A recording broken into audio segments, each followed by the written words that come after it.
Jersey has issued a special marine warning for coastal waters from Manasquan Inlet to Little Egg Inlet, New Jersey, out 20 nautical miles until 6:45 p.m. At 5:39 p.m., a strong thunderstorm was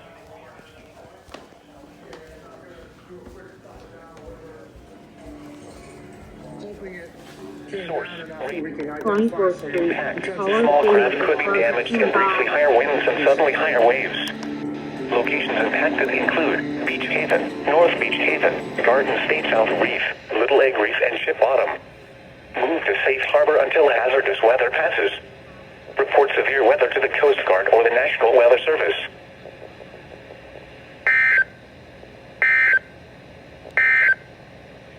Here is the regional weather forecast. For southeast New Jersey, tonight, mostly clear.